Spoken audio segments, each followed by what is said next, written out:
Hello दोस्तों, जय Shri Krishna. Baraiya Rajbhai comment है। आ अपनी वाछड़ी है एबीएस पाइपर। ए भाई कॉमेंट थी कि एबीएस पाइपर की वाछड़ी बतावजो। तो आ वाछड़ी आपणे थई से 6 महीना। 28 तारीख गई त्यारे आ 6 महीना थी और आवती 28 आ वाछड़ी 7 महीना पूरी थाय एटले आ 6.5 महीना वाछड़ी है। અને આ જે ગાય રહી વ્હાઈટ કલરની એ આની માં છે। આનું નામ છે રાધા। રાધા નામ છે આનું। અને આ માત્ર 6.5 મહિનાની વાસળી છે। બે માં દીકરી એક જ સિકલની છે, પણ એની માને સિંગડા છે જે અમે વેચાતી લાવ્યા હતા। અને આને સિંગડાને અમે ટ્યુબ મેં કહી દીધી હતી, એટલે આ સિંગડાને નથી થઈ, એ બોડી થઈ છે।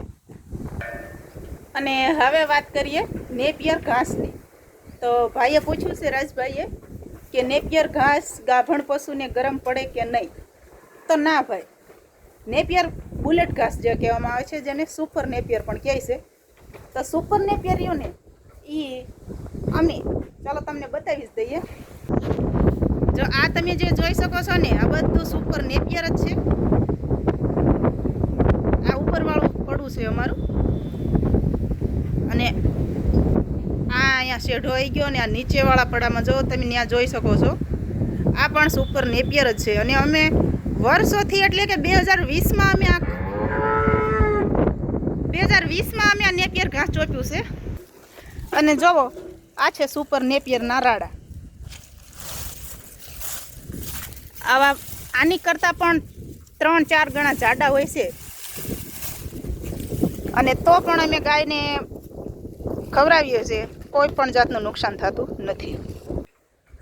હવે વાત રહી ગાભણની, તો તમામ ગાભણ અમારા પશુ હોય, કારણ કે અમે બધા આપણે ગાયું વિયાતી હોય પછી અમુક ટાઈમે એ જ્યારે હીટમાં આવે પછી આપણે બિદાન કરતા હોઈએ છીએ, પણ છતાંય અમે કોઈ પણ જાતનો ઘાસચારો છે એમાં બદલાવ લાવતા નથી। અને રીંગણ જાઓ હવે ઉતરવા મળ્યા છે,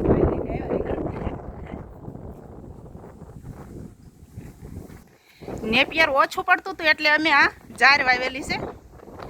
આ ઉપરની વાડીમાં પણ થોડીક જુવાર છે અને આ પણ જુવાર છે। જે જુવાર તો ખરી પણ અલગ ટાઈપની, જેને 7 વાઢ આવે છે।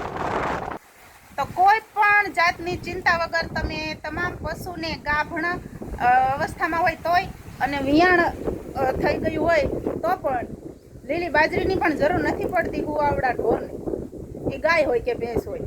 અમે 12 મહિના નેપિયર ઘાસ જ ચરાવીએ છીએ। અમારા કોઈ પણ પશુમાં કોઈ પણ જાતનો પ્રોબ્લેમ નથી। અને આ વાછડીની આપણે ફરીથી એક વાત કરી દઈએ કે એને કોઈ પણ જાતનો અમે કાફ સ્ટાર્ટર કે કોઈ જાતનું એના માટે સ્પેશિયલી ખાણ આવતું હોય એ કોઈ પણ જાતનું અમે એને કાંઈ અલગથી ખવડાવતા નથી। માત્ર ને માત્ર એને આપણે બીજદાન જે એબીએસ પાઇપરનું આપ્યું છે, આ એનું રિઝલ્ટ છે। અને એને જ્યાં સુધી એ ખાવા ન શીખી ત્યાં સુધી સવારે અને સાંજે આપણે 2 ટાઈમ 4-4 લીટર એને દૂધ પીવડાવ્યું છે। સવારે 4 લીટર, સાંજે 4 લીટર, જેની અમે બોટલ પણ લઈ આવ્યા હતા સ્પેશિયલ એને પીવડાવવા માટે। અને પછી રોજે આમ જેમ કે મોટી થઈ ગઈ પછી 2 ટાઈમ 2 બોટલ ભરવી, એની કરતાં અમે ડાયરેક્ટ એને ડોલમાં પાણી પીવે એમ દૂધ પીવડાવતા શીખવાડી દીધું। અત્યારે હાલની તકમાં હવે 6.5 મહિનાની થઈ છે, એટલે ખાઈ અને જો એ ધરાઈ રહી છે મસ્તીની, તો એને અમે હવે દૂધ ઘટાડી ધીમે ધીમે ઘટાડતા ગયા। અને જ્યારે અમને ડૉક્ટરે ના પાડી, જે અજયભાઈ ધોળકિયા આપણા સ્પેશિયલ ડૉક્ટર છે, તો એમણે અમને કીધું કે હવે તો તમે એને દૂધ ન પીવડાવો તો ચાલે।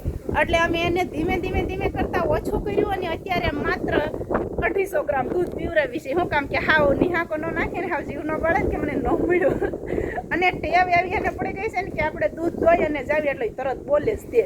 એટલે આપણે એને માત્ર 1 ગ્લાસ દૂધ પાવી છે। 1 ગ્લાસ એટલે અમારે 1 ગ્લાસ છે 400 ગ્રામનો, એટલે 400 ગ્રામ દૂધ એને ડેલી અત્યારે આપવી છે, એથી વધારે બીજું કાંઈ નહીં। તો થેન્ક યુ રાજભાઈ, જય શ્રી કૃષ્ણ, ખુશ રહેજો।